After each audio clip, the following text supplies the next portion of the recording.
حرفی میخوام بزنم، امیدوارم حرف کسالتباری نباشه و زیاد میشنویمش، ولی واقعا میخواستم خواهش کنم از همه نسل‌ها، بچه‌هایی که حالا چه مدرسه، دانشجو، میان سال، خواهش میکنم بیشتر بخوانیم. سواد امروز سواد حافظه نیست. گوگل اگر به حافظه باشه میشه گنده ترین حکیم معاصر، چون ما میتونیم هر سوالی رو تو این جعبه ها بزنیم و بپرسیم. من خواهش میکنم اون سوادی که لازم داریم رو به دست بیاریم و اون تشخیص سر از ناصر است، تشخیص دروغ از راست، حقیقت از مجاز.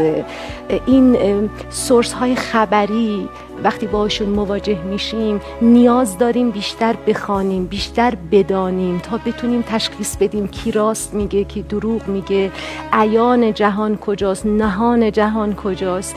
خواهش میکنم بیشتر اهمیت بدیم به اینکه مسائل رو دقیق بررسی کنیم. انسان معاصر، بشر معاصر داره دقتش رو از دست میده، داره تبدیل میشه به یک کلیت مصرفگرایی که به قول اون شوخی مجازی اون بعبع تاریخی بشر رو میشنویم در مقابل سرمایه داری.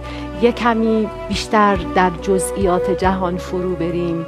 زندگی خیلی عمیقه، ما باید از سطح فرار کنیم. سطح مال ویروس، سطح مال میکروب، سطح مال هر چیز مضر. آنچه که رخ میده که کارساز در عمق. خواهش میکنم از این سواد اینترنتی یه بند انگشت در یک اقیانوس بیکران فاصله بگیریم.